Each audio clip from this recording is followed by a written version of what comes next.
سوپاسان لەبێت و هەم کاتتان باش بینەرانی خۆشەویستی تەلەڤیزیۆنی کۆمەڵە بە یارمەتی هاوڕێیانی هاوکارم لە خزمەتتاندا بۆ پێشکەشکردنی گەشتی هەواڵەکانی ڕۆژی دووشەممە سەرەتا سەردێڕی گرنگترین هەواڵەکان. پێشباشبوونەوەی مەرگی ئەبراهیم ڕائیسی و شاندی یاوەری لە وەرزەخان، دەربڕینی شای و خۆشی بە بۆنەی کوژرانی ئەبراهیم ڕائیسی و شاندی یاوەری، دەست بەسەرکردنی هاوڵاتیەک لە شاری بۆکان، کۆبوونەوەی کرێکارانی ڕەسمی نەوت لە شرکەتی فەلاتی قاڕای قارد، بێبەشکانی 5 بەندکراوی ژنی زیندانی ئێڤین لە مافەکانیان و لە سدارەدانی 6 بەندکراو لە زیندانەکانی ئەردەبیل و شیراز.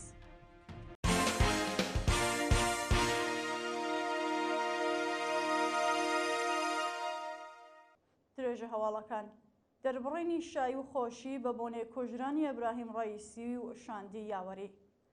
بە پێو ڤیدۆیانەی بەدەستمان گەیشتووە، خەڵکی ئازادیخواز لە شارەکانی کوردستانی وێران بە بۆنەی کوژرانی ئەبراهیم ڕائیسی و شاندی یاوەری لە ڕووزاوی کۆچنە خوارەوەی هێلیکۆپتەر لە ئوستانی ئازەربایجانی شەرقی شای و خۆشییان دەربڕیوە.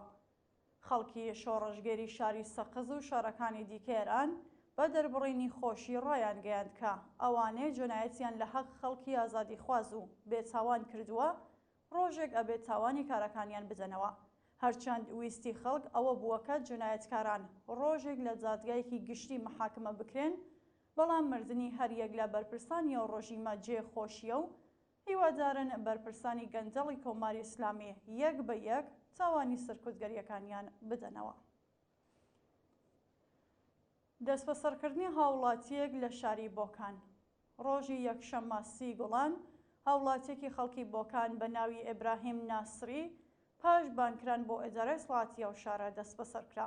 بە پێ زانیاریەکان ئیبراهیم ناسری لە ڕێگەی تەلەفۆنەوە بانکێشتی ئیدارەی سڵاتی بۆکان کراوە و هێشتا زانیاریەک لەسەر هۆکاری بانکران و ڕووفاندنی ئەو هاوڵاتیە لەبەردەستانە. شاینی بەسەکە ناوبراو لە خێرخوازانی مەدرسە ساز لە شاری بۆکانە و ڕێزێکی تایبەتی لە نێو خەڵکدا هەیە. کوژرانی ژنێک لەلایەن هاوسەرەکەیەوە لە شاری ئەیوان. لە ڕۆژانی ڕابردوودا ژنێکی خەڵکی شارستانی ئەیوانی سەر بە پارێزگای ئیلام لەلایەن هاوژینەکەیەوە بە چەقۆ کوژرا. لەژێر سایە دەسەڵاتی کۆنەپەرستی کۆماری ئیسلامیدا دیاردەی ژنکوژی لە کوردستانی وێران ڕۆژ لە دوای ڕۆژ پەرێسەندووە. لە نوێترین ڕووداودا چەند ڕۆژ لەوەبەر ژنێکی گەنجی خەڵکی شارستانی ئەیوان کە ناسناوی هێشتا ئاشکرا نەکراوە لەلایەن هاوسەرەکەیەوە بە بیانی و کێشەی خێزانی کوژراوە. پشتڕاستبوونەوەی مەرگی ئەبراهیم ڕائیسی و شاندی یاوەری لە وەرزەخان. بەیانی دووشەممە 31 گوڵان پاش چەندین کاتژمێر گەڕان و وەرگرتنی یارمەتی لە وڵاتانی تورکیا و رووسیا، سەرنجام لاشەی هێلیکۆپتەری سەرۆکۆمار و شاندی یاوەری لە بەرزایەکانی وەرزەخان دۆزرایەوە و مەرگی هەمویان لەلایەن دەوڵەتەوە پشتڕاستکرایەوە.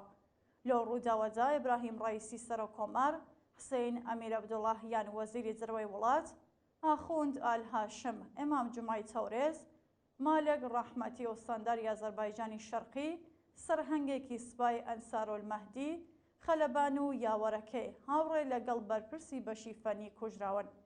ڕێبەری کۆماری ئیسلامی بەیانی دووشەممە بە فەرمی محەممەد مۆخبەری وەکو سەرۆکۆماری کاتی دەستنیشان کردو دەوڵەت بە فەرمی ڕاگەیاندنێکی لەسەرەوە ڕووداوە بڵاو کردەوە. کۆبوونەوەی کرێکارانی ڕەسمی نەوت لە شرکەتی فەلاتی قاڕای خارک. ڕۆژی یەکشەممە 30 گوڵانی 1403 کرێکارانی ڕەسمی نەوتی شاغەڵ لە شرکەتی فەلاتی قاڕای دوورگەی خارک بۆ جارێکی دیکە دژ بە جێبەجێ نەکردنی جاخوازیەکانیان کۆبوونەوە. کرێکارانی ڕەسمی خوازیاری وەلانانی سەقفی هەغدەست، وەلانانی ئاستەنگیەکانی بەردەم سەنەواتی خانەنشینی، وەلانانی بەڕێوەبەرانی ناکارامە، گەڕانەوەی ئەو بڕەپارە لە ساڵانی ڕابردوو وەکو باج لەسەر هەغدەستەکانیان کەم کراوە، بەکردەوە دەرهاتنی مادەی 10 یاسای ئەرک و بەرپرسیارەتی پێرسۆنێلی نەوت، وەلانانی جیاوازی و جابینکردنی ئەمکاناتی ڕەفاهی بوون. ناڕەزایەتی کەشاوەرزان لە ئیسفەهان. ڕۆژی یەکشەممە 30 گوڵان کەشاوەرزانی ئیسفەهانی بۆ جارێکی دیکە دژ بە نەزانی هەق ئاوا ڕژانە سەرشەقام و خۆپیشاندانیان کرد. لەگەڵ بارینی باران لە 2 هەفتەی ڕابردوودا بەرپرسانی پارێزگای ئیسفەهان بۆ ماوەیەکی کورت ئاوی زایەندە ڕوودیان بەرزایەوە و کۆتاییان بە ناڕزایەتی هەر ڕۆژێک کەشاوەرزان هێنا، بەڵام پاش 2 هەفتە حەقاوەی کەشاوەرزان بۆ جارێکی دیکە بڕاو. ڕۆژی ڕابردوو جوتیارانی ئیسفەهانی ڕژانە سەر شەقام و خوازیاری پێزانی حەقاوەکانیان بوون. درێژەی مانگرتنی زێڕفرۆشان لە چەند شاری ئێران. ڕۆژی یەکشەممە 30 گوڵان سنفی زێڕفرۆشانی ئێران وێڕای بەڵێنەکانی دەوڵەت بۆ جێبەجێکردنی بەشێک لە جاخوازیەکانیان درێژیان بە مانگرتندا. بە پێ زانیاریەکان ڕۆژی ڕابردوو زێڕفرۆشانی کەرەجیش بە مانگرتنی سەرانسەری ئەندامانی ئەو سنفە لە شارەکانی تاران، تەورێز، ئیسفەهان، شیراز، کرماشان، بەروجێرد، سنە و ئەراک پەیوەست بوون. زێڕفرۆشان لەگەڵ تۆمارکردنی جاراکەکانیان لە سامانە تجارەت دژایەتیان کردووە و خوازیاری کەمکردنەوەی ئاستی باجی ساڵانە بوون. گیانەدەستانی کرێکارێکی بەلوچ لە شاری شیراز. ڕۆژی هەینی 28 گوڵان کرێکارێکی بەلوچی خەڵکی زاهدان بە ناوی عەبدولبەسیر ئیسحاق زەهی بەهۆی نەبوونی منی شوێنی کارگیانی لەدەستا. بەپێ راپۆرتی کەمپەینی شارەکانی بەلوچ، عەبدولبەسیر بە مەبەستی کارکردن لە زاهدانەوە بۆ شاری شیراز سەفەری کردووە، بەڵام ڕۆژی ڕابردوو بەهۆی گازگرتووی لە شوێنی حەوانەوەی گیانی لەدەستاوە. بێبەشکرانی 5 بەنسکراوی ژنی زیندانی ئێڤین لە مافەکانیان. بەپێ راپۆرتی ڕێکخراوەکانی مافی مرۆڤ 5 بەنسکراوی ژنی ڕاگیراو لە زیندانی ئێڤین لەلایەن بەرپرسانی زیندانەوە لە مافی پەیوەندی تەلەفۆنی لەگەڵ بنەماڵەکانیان بێبەشکراون. ناسناوی ئەو 5 بەنسکراوە بریتیە لە سپیدە قوڵیان، وریشە مورادی، نەرگز محەممەدی، ئاتەنا فەرەقدادانی و نەرگس مەنسووری. شایانی باسەکە ئەو 5 بەنسکراوە بەهۆی دەربڕینی ناڕەزایەتی لە ئاست هەڵسوکۆتی مامورانی ڕژیم دەستیاندا بۆ مانگرتن لە خواردن، هەر بۆ بوونەوە لە مافی پەیوەندی تەلەفۆنی لەگەڵ بنەماڵە و چاوپێکەوتن لەگەڵ کەسوکاریان بێبەشکراون. لە سێدارەزانی 6 بەندکراو لە زیندانەکانی ئەردەبیل و شیراز.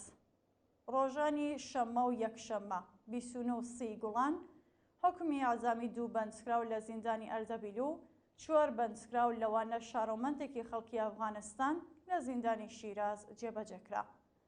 ڕۆژی شەممە سزای سێدارەی فەردین موسازادە تەمەن 37 ساڵ و مهدی خادم تەمەن 24 ساڵ، هەردوو خەڵکی مشکین شاری سەر بە پارێزگای ئەردەبیل بە تۆمەتی پەیوەندیدار بە مادەی هۆشبەر جێبەجێکراوە. لە لایەکی دیکەوە بەیانی یەکشەممە 4 بەندکراو کە ناسناوی 3 کەسیان بریتیە لە موشتەبە جوویەندە تەمەن 40 ساڵ، مستەفا ئاقایی تەمەن 35 ساڵ و نادر قوربانی تەمەن 28 ساڵ بە تۆمەتەکانی پەیوەندیدار بە مادەی هۆشبەر و کوشتنی بانقەست لە زیندانی عادڵابادی شیراز لە سێدارەدراون. دووە هەواڵ خۆپیشاندانی لایەنگرانی فەلەستین لە ئەڵمان و بریتانیا. ڕۆژی یەکشەممە 30 گوڵان لایەنگرانی فەلەستین لە وڵاتانی ئەڵمان و بریتانیا ڕژانە سەر شەقام و خوازیاری ئاگربەستی هەمیشەیی لە غەزە بوون.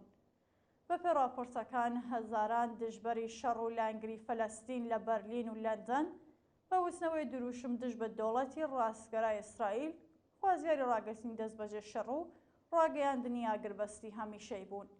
جێگەی ئاماژەیەکە لە بردمانەکانی ڕۆژی ڕابردووی غەزە لەلایەن ئیسرائیلەوە بەلانی کەم 29 فەلەستینی گیانیان لەدەستاوە و ناکۆکی نێوان وەزیری بەرگری ئیسرائیل و سەرۆکی سدادی ئەرتشیە وڵاتە لەگەڵ نێتانیاهو گەیشتووەتە لووتکە و هۆشداری کشانەوە لە کابینای دەوڵەتیان داوە.